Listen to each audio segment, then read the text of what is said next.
United kingdom यानी कि Britain को लगता है कि भारत आज भी उनका गुलाम है और हम आज भी अपने अंदरूनी फैसले इनके कहने के ऊपर करेंगे और मोदी सरकार इनके ऑर्डर्स मानेगी। आज के समय भारत न सिर्फ जीडीपी के मामले में बल्कि स्पेस से लेकर सेमीकंडक्टर्स, मैन्युफैक्चरिंग, ट्रेड और कई सारी फील्ड्स में भारत ने ब्रिटेन को ऑलरेडी काफी पीछे छोड़ दिया है। जीडीपी पर कैपिटा के मामले में हम ब्रिटेन से काफी पीछे हैं, लेकिन जिस स्पीड से भारत लगातार आगे बढ़ रहा है वो दिन भी दूर नहीं जब इसमें भी ब्रिटेन भारत से पीछे हो जाएगा। लेकिन ये लोग आज भी एक फेक दुनिया में जी रहे हैं जिसमें उनको लगता है कि भारत इनकी हर एक बात मान लेगा। आज भी ये मोदी सरकार को बताने की कोशिश कर रहे हैं कि उनकी सरकार क्या स्टेप्स उठाएगी तो ये लोग खुश हो जाएंगे। दरअसल ब्रिटेन और भारत की सरकार में इस समय जो सबसे बड़ा फ्रिक्शन पॉइंट और तनाव का कारण है वो है भारत से भागने वाले डिफॉल्टर्स और करप्ट लोगों को ब्रिटेन के अंदर शरण देना। ये एक ऐसा मुद्दा है जिसकी वजह से भारत सरकार ब्रिटिश गवर्नमेंट के सामने कुछ नहीं कर पाती है। पिछले कुछ सालों से हम देख रहे हैं कि भारत में हजारों करोड़ रुपीस का स्कैम करने के बाद ये लोग ब्रिटेन में जाकर वहां पर शरण ले लेते हैं और वहां पर वो न सिर्फ ब्रिटेन में आज़ादी से घूमते हैं बल्कि वीआईपी लाइफस्टाइल के साथ वहां पर एंजॉय करते हैं और ब्रिटिश गवर्नमेंट बाकायदा इनको प्रॉपर प्रोटेक्शन भी देती है और इनके लिए भारत सरकार के साथ भी भिड़ जाती है। बात सिर्फ विजय माल्या की नहीं है जो 9,000 करोड़ रुपीस का स्कैम करके लंदन चले गया है, न सिर्फ नीरव मोदी की है जिसने पंजाब नेशनल बैंक के साथ 11,000 करोड़ रुपीस का फ्रॉड किया और ब्रिटेन में वहां पर डिजाइनर सूट्स में घूमता मिलता है, लग्जरी ब्रांड्स की शॉपिंग करते स्पॉट होता है। ये तो सिर्फ ट्रेलर है, पिक्चर में और भी कई सारे विलेंस बैठे हैं जैसे कि संजय चावला, टाइगर हनीफ, रविशंकरन, सब भारत के अंदर वांटेड है। यहाँ पर इनके ऊपर हजारों करोड़ रुपीस के करप्शन के चार्जेस हैं, इनके ऊपर बाकायदा केसेस चल रहे हैं, लेकिन ये लोग आज भी ब्रिटेन के अंदर वहां पर आज़ादी से घूम रहे हैं। अब ऐसा भी नहीं है कि भारत और ब्रिटेन की सरकार ने ऐसे करप्ट लोगों के ऊपर रोक लगाने के लिए आपस में कोई एग्रीमेंट साइन नहीं किया हो। इसी तरह के लोगों को रोकने के लिए भारत और ब्रिटेन ने साल 1992 में एक्स्ट्राडिशन ट्रीटी साइन की थी ताकि कोई भगोड़ा अगर ब्रिटेन से भागकर भारत आता है तो भारत सरकार उसको तुरंत ही ब्रिटेन वापस भेज दे और अगर भारत से कोई भगोड़ा ब्रिटेन में भाग जाए तो ब्रिटिश गवर्नमेंट उसको भारत को वापस भेज दे। लेकिन जब भी भारत एक्स्ट्राडिशन के लिए कोई ऑफिशियल रिक्वेस्ट भेजता है ब्रिटेन की कोर्ट्स या तो टेक्निकल लूपहोल ढूंढ लेती हैं या फिर भारत में ह्यूमन राइट्स का बुरा हाल होने का इमोशनल कार्ड खेल लेती हैं। नीरव मोदी के केस की बात करें तो भारत सरकार द्वारा ब्रिटिश गवर्नमेंट को कई सारे एविडेंस भी दिए गए।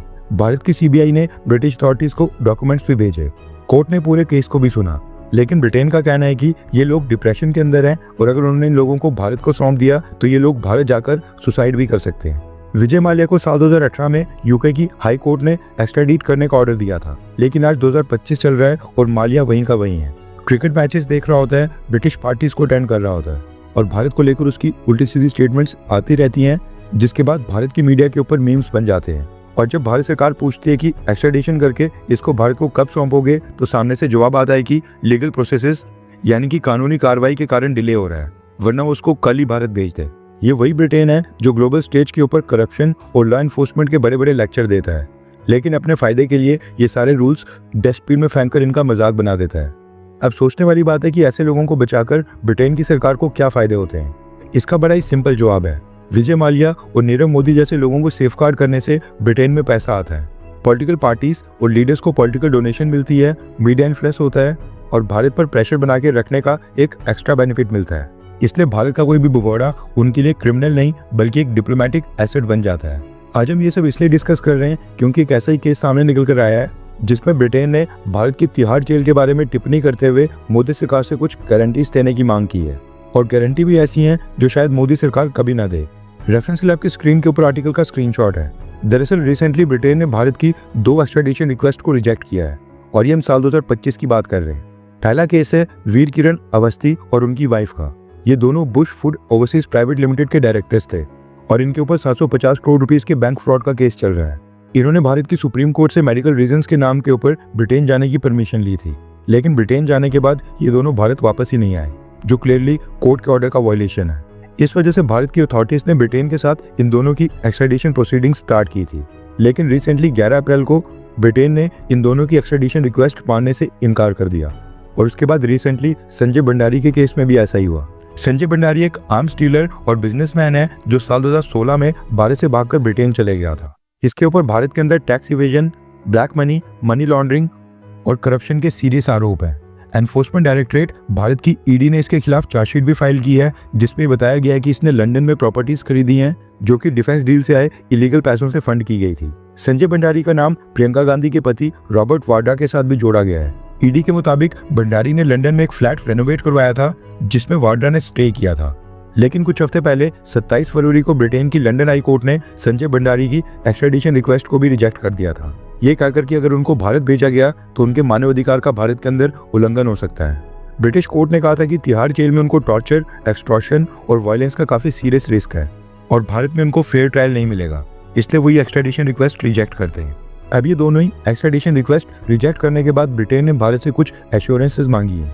ब्रिटिश गवर्नमेंट के डिप्टी चीफ क्राउन प्रोसिक्यूटर ने कहा है कि भारत सरकार जिन भी लोगों की एक्स्ट्रेडिशन करके भारत लेने की मांग कर रही है, अगर इनको ब्रिटिश गवर्नमेंट भारत भेजती है तो भारत कुछ कंडीशंस को एक्सेप्ट करेगा।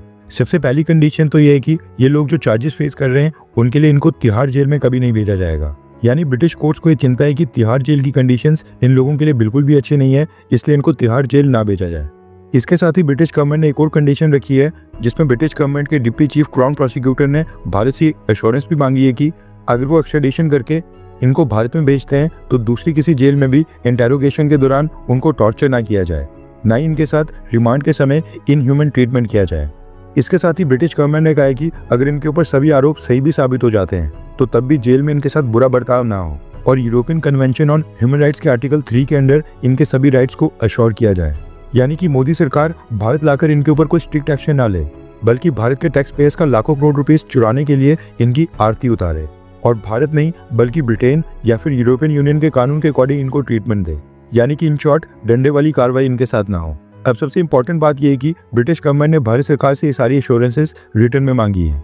ब्रिटेन के डिप्टी चीफ क्राउन प्रोसिक्यूटर ने कहा है कि हमने ये message loud and clear way में भारत सरकार की अथॉरिटीज और भारत सरकार को भेज दिया है कि जब तक भारत रिटर्न में ये सारी एश्योरेंसेस नहीं दे देता है तब तक भारत के एक्स्ट्रेडिशन रिक्वेस्ट और अपील सक्सेसफुल होने के कोई भी चांसेस नहीं है।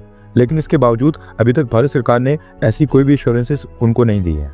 वैसे हैरानी होती है कि ब्रिटिश गवर्नमेंट और ब्रिटेन की कोर्ट्स इस तरह की डिमांड्स भारत के सामने रख रही हैं, वो भी विजय माल्या और नीरव मोदी जैसे करप्ट लोगों के लिए भारत सरकार के ऊपर इस लेवल का प्रेशर बनाया जा रहा है। अब सोचने वाली बात है कि इन लोगों ने फ्रॉड भारत में किया है, सिटीजन ये भारत के हैं, करप्शन भारत में ही कर रहे हैं, फिर भारत सरकार आखिरकार इनके ऊपर भारत के लॉज के अकॉर्डिंग कार्रवाई क्यों ना करे। और सबसे बड़ा सवाल ये है कि क्या ब्रिटिश गवर्नमेंट भारत को डिक्टेट करेगी कि भारत इनको तिहाड़ जेल भेजे या फिर नहीं। अब ये सारे डिसीजंस भी ब्रिटेन से लिए जाएंगे। अब ये 1925 तो है नहीं कि भारत के फैसले लंदन से बैठ कर लिए जाएं, इसलिए मोदी सरकार भी ब्रिटिश गवर्नमेंट की ये सारी कंडीशंस अभी तक नहीं मान रही है। एंड एक्चुअल में ये सही अप्रोच है, क्योंकि भारत किसी भी देश के आगे क्यों झुके। कई लोग सोचेंगे कि भारत सरकार को इसके लिए हामी भरकर रिटर्न में ये सारी कंडीशंस मान लेनी चाहिए और फिर जब ये आरोपी भारत में आ जाएं तो ब्रिटेन को इग्नोर करके अपनी मर्जी से इनके ऊपर कार्रवाई की जाए। लेकिन मसला ये है कि रिटर्न में लिखकर देना और फिर उसको ना मानना, ये ना सिर्फ इंटरनेशनल लॉज का उल्लंघन होगा बल्कि इससे भारत सरकार की साख के ऊपर भी असर पड़ेगा और फ्यूचर में भारत सरकार की किसी भी रिटर्न एश्योरेंसेस के ऊपर दुनिया का कोई भी देश विश्वास नहीं करेगा। इसलिए मोदी सरकार कुछ भी रिटर्न में लिखकर नहीं देना चाहती है। आपको क्या लगता है कि यहाँ पर मोदी सरकार सही है, हाँ या फिर ना? नीचे कमेंट करके अपनी राय जरूर बताएं। हर 24 घंटे के अंदर जियोपॉलिटिक्स में बड़े फेरबदलाव और उलटफेर हो रहे हैं और भारत के लिए नए चैलेंजेस आ रहे हैं। कोई देश अपने फैसले से पलट रहा है तो कोई देश ब्लैकमेलिंग के ऊपर उतर आया है। सभी देश एक दूसरे को नीचे लगाने की कोशिश कर रहे हैं। इन सब के बीच हमारा भारत किसी भी देश से पीछे न रह जाए, इसके लिए मोदी सरकार लगातार कोशिशें कर रही है। एंड भारत की foreign policy, defence news, economy और ग्लोबल अफेयर्स का सही एनालिसिस हमारे चैनल इंडियन अफेयर्स का मिशन है और ये मिशन आपके सपोर्ट के बिना अधूरा है। इंडियन अफेयर्स हिंदी के ऊपर हम सभी फैक्ट्स और डेटा बिल्कुल सरल भाषा में एनालाइज करते हैं, बिना किसी एजेंडा के।